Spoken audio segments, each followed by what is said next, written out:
بسم اللہ الرحمن الرحیم۔ اللہ کے رسول حضرت محمد صلی اللہ علیہ وسلم بار بار حضرت امام حسین رضی اللہ عنہ کو بلند کر کے یہ بتاتے تھے کہ یہ حسین مجھ سے ہے اور میں اس حسین سے ہوں۔ اے لوگو، اگر اس حسین پر مشکل وقت آ جائے یا تم سے مدد طلب کرے تو اس کا ساتھ دینا، کیونکہ جنت والوں کے جوانوں کا سردار ہے، میرا خون ہے، میری اولاد ہے۔ لیکن افسوس، ابھی رسول اللہ صلی اللہ علیہ وسلم کو تھوڑا وقت ہی گزرا تھا کہ کربلا کے میدان میں ایک طرف 9 لاکھ کا مجمع تھا، دوسری طرف وہ حسین جس کو اللہ کے رسول اپنے کندھوں پر سوار کرتے تھے۔ امام حسین علیہ السلام کے نانا سے بار بار کہتے ہیں کہ انہوں نے میرا راستہ روکا ہے۔ اے لوگو، پہچانو، میں تمہارے ہی نبی کا نواسا ہوں، کیونکہ 3 دن سے میرے بچوں کو پیاسا رکھا ہے، کیونکہ میرے عزیز و اقارب کو شہید کیا ہے۔ کیا میں رسول اللہ صلی اللہ علیہ وسلم کی شریعت میں تھا؟ اللہ تعالیٰ، کیا میں نے کسی کا حق کھایا ہے، کسی انسان پہ ظلم کیا ہے؟ اتنے میں فوجی یزید ایک آواز میں کہنے لگا، اے حسین، ہم صرف تجھے تیرے دادا کے بغض میں قتل کر رہے ہیں تاکہ یزید ہماری جھولیاں دولت سے بھر دے۔ امام حسین نے فرمایا، اے لوگوں، میں اسلام کا علم تمہارے ہاتھوں میں بلند ہے، یہ علم میرے بابا علی نے بلند کیا ہے۔ غزوہ خندق میں حضرت علی نہ ہوتے اسلام کی محنتیں ناممکن تھیں۔ وہ علی جس نے پوری زندگی اسلام کی تبلیغ کی، حق کو بلند کیا، اپنے دین کی حفاظت کی، اللہ رسول صلی اللہ علیہ وسلم کی حفاظت کی، آج اس علی کو یہ اجر دے رہے ہو۔ اے اللہ، بتاؤ، اللہ کے رسول کے بارے میں میرے بابا علی کا ہاتھ بلند کر کے فرمایا تھا، جہاں حق ہوگا وہاں علی ہوگا، جہاں علی ہوگا وہاں حق ہوگا، آج اس علی کو یہ اجر دے رہے ہو۔ اتنے میں یزید کی فوج سپہ سالار نے دیکھا میں فوج میں بغاوت نہ ہو جائے، بس لاکھوں کی فوج جب رسول اللہ صلی اللہ علیہ وسلم کے نواسے پر حملہ کیا تو امام حسین علیہ السلام نے اللہ کا نام لیا۔ تاریخ گواہ ہے، ایک طرف لاکھوں کا مجمع اور دوسری طرف 3 دن کا بھوکا پیاسا۔ دیکھو، مجھے اس طرح سے تنازع کر رہا ہے۔ امام حسین فوج یزید سے مخاطب ہو کر فرماتے ہیں، 3 دن بھوکے کی جنگ دیکھو، 3 دن پیاسے کی جنگ دیکھو، 3 دن پیاسے کی جنگ دیکھو، اس کے اس نواسے کی جنگ دیکھو، اس کی جنگ دیکھو جس کا جوان بھائی مارا گیا، رسول اللہ صلی اللہ علیہ وسلم کے اس نواسے کی جنگ دیکھو جس کے جوان بھائی کو قتل کیا گیا، جس کے جوان بیٹے کو اس کے نظروں کے سامنے قتل کیا گیا، جس نے اپنے ہی ہاتھوں سے اپنے بچوں کی قبر بنائی۔ اتنے میں آ کر غیب سے آواز آتی ہے، حسین، تیرا اللہ تجھ سے راضی ہے۔ بس اس صدا کا سننا تھا، امام علیہ السلام نے اپنی زلف کا رکاو تھام لیا۔ بس کچھ ظالموں نے بیبیوں کے خیمے کو آگ لگا دی اور کچھ امام حسین کو تیر مارنے لگے۔ امام حسین کبھی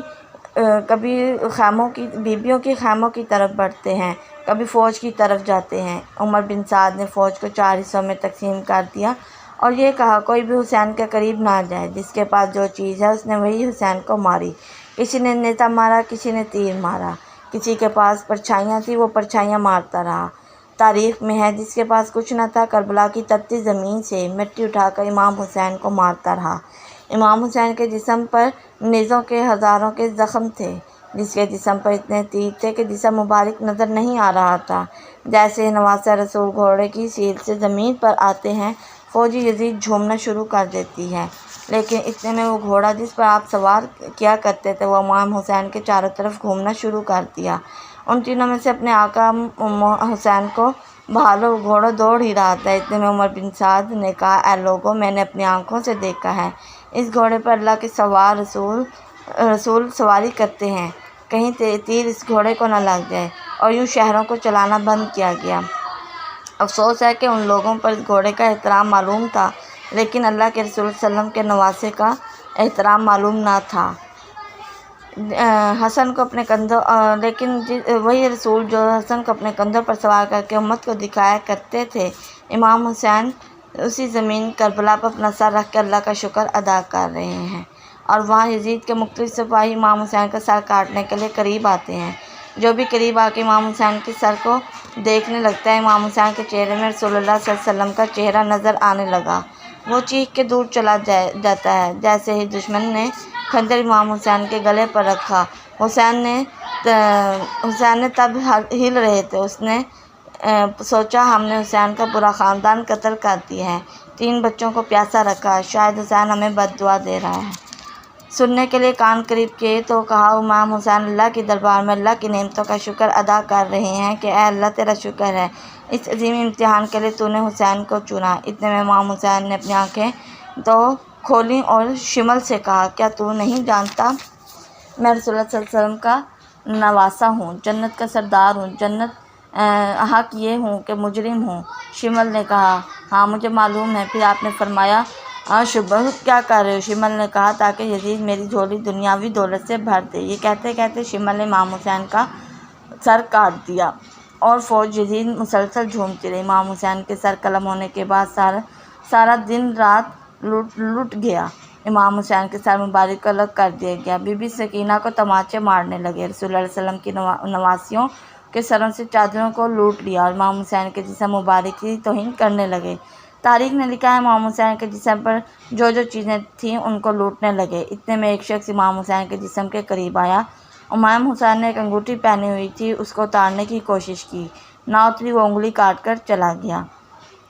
آپ کے جسم کو رسیوں سے باندھ کر کربلا کی زمین پر ادھر ادھر کیا۔ زمین کربلا آگ لگ رہی ہے۔ کوئی جنبیلا اٹھ کر آتا ہے اور کہتا ہے کہ ہم لاشوں کو پامال نہیں ہونے دیں گے، لیکن اتنے میں قبیلہ آ کر کہتا ہے کہ ہم علی اصغر کی لاش کو پامال نہیں ہونے دیں گے۔